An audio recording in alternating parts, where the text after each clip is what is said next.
A gente vai agora para Brasília para conversar com o nosso repórter, o Bruno Pinheiro, que acompanha a votação lá no Distrito Federal. E a chegada, ele tem imagens aí da chegada do presidente, candidato à reeleição Jair Bolsonaro.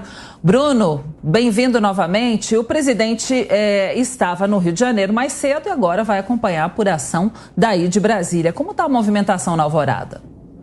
Exatamente, Cláudio. Ele chegou por volta de 11h55, na hora do almoço, na verdade, e ainda não falou com jornalistas. A você uma excelente tarde, ao Daniel, Rodrigo Constantino, a Zoe, a nossa equipe de plantão neste final de semana. Eu falo aqui então do Palácio da Alvorada. Aqui ao fundo, essa movimentação de colegas jornalistas que estão acompanhando, aguardando uma fala do presidente Jair Bolsonaro e candidato à reeleição. Como você muito bem disse, esteve hoje no Rio de Janeiro. Após a votação, ele se encontrou com o candidato ao Senado, deputado Daniel Silveira, que foi condenado, recebeu o indulto do presidente Jair Bolsonaro e no início do mês de setembro, a sua candidatura ao Senado acabou sendo impugnada. Durante esse encontro com Jair Bolsonaro, o atual presidente e candidato à reeleição, reafirmou que ele depositou o voto em Daniel Silveira. A gente já tem o vídeo desse momento exato.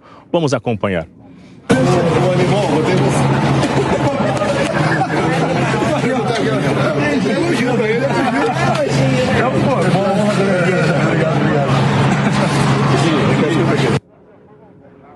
Agora já, após esse vídeo circular, Cláudia, eu conversei com o deputado Daniel Silveira, que está na sua residência no Rio de Janeiro, aguardando o resultado sobre essa disputa eleitoral ao Senado. E ele me disse que está muito à vontade, está confiante no resultado, já que ele sabe que Jair Bolsonaro reconhece que ele é o nome certo para estar no Senado Federal, em defender os assuntos que é de interesse do governo. E aí eu ainda conversei com interlocutores ligados ali ao deputado Daniel Silveira e candidato ao Senado que me afirmaram o seguinte, que quem manda é o eleitor e que se caso Daniel Silveira conseguir o resultado e se eleger neste domingo, ele vai assumir sim a vaga ao Senado de qualquer forma, ou seja, ele vai assumir porque é um direito. Acabou sendo esse o entendimento da equipe, de pessoas ligadas a Daniel Silveira. A gente relembra que essa candidatura foi então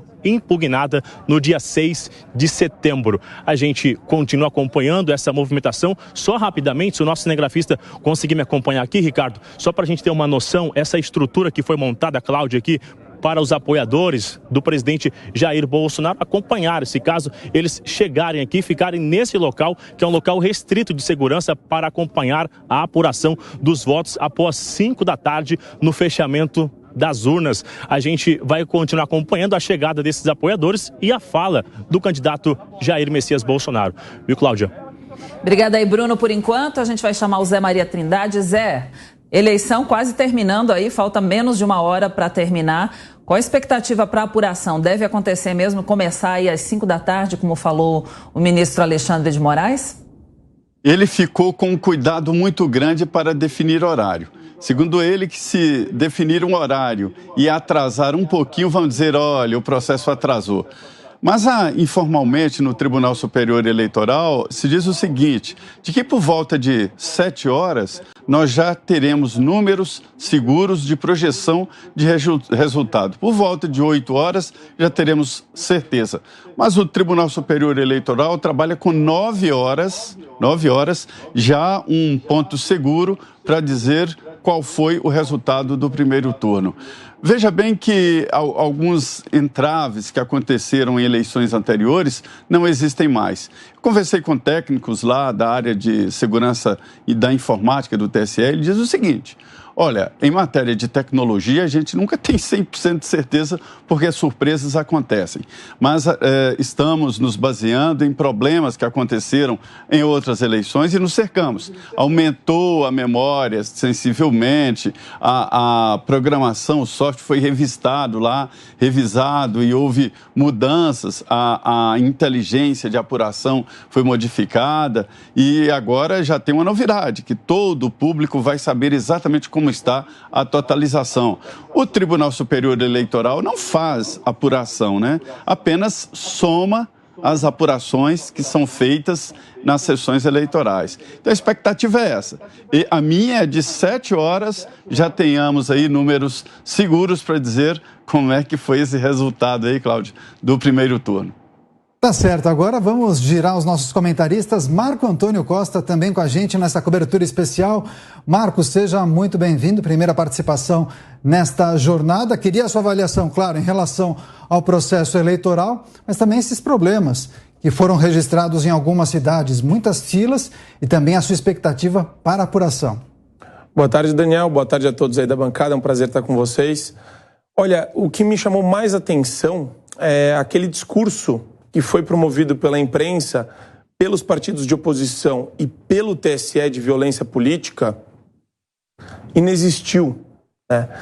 Como todas as eleições, existe um advento aqui, outro lá, mas aquele negócio que eles traziam durante todo esse tempo de o discurso de ódio bolsonarista, a direita extrema, a extrema-direita bolsonarista, isso daí, percebam como isso é manipulado, como isso é um discurso alinhado por esses grupos de interesse para tentar fazer a cabeça das pessoas com relação a decisões políticas, a manifestação de pessoas que apoiam o governo federal e o presidente Bolsonaro. Quer dizer, para mim hoje está mais do que escancarado essa hipocrisia, essa falsidade e o grau de manipulação e de morte da imprensa marrom, da imprensa capturada por uma visão ideológica de mundo, por uma visão esquerdista, que ficou tentando toda hora promover a pauta violência política, e você vê, não teve absolutamente nenhum incidente grave, não teve nenhuma situação que chama a atenção a nível nacional a respeito disso. Então, esse é o ponto que eu gosto de levantar, porque quando você vê o discurso do Lula agora, que a gente acabou de passar, perceba que ele é repleto de autoritarismo, né? Ele cria a figura do bolsonarista extremo ou da pessoa de extrema direita. Eu tenho certeza que todos nós aqui, comentaristas da Jovem Pan, nos enquadramos nessa definição e é uma forma também muito específica de você promover o ódio. Então, fica muito claro na cabeça das pessoas e quem está assistindo a gente o que é um discurso de ódio de fato, né? É a perseguição a pessoas que pensam de maneira diferente de você, sendo proferida taxativamente, objetivamente, por um candidato que foi preso, que foi investigado por corrupção com provas fartas e saiu por uma acrobacia do Supremo Tribunal Federal de ministros que, inclusive, ele indicou. Então, a gente está, assim, numa situação muito peculiar e vai ser rompido um paradigma nesse momento também com relação ao grau de manipulação da imprensa, que eu acho que o brasileiro já cansou disso faz algum tempo.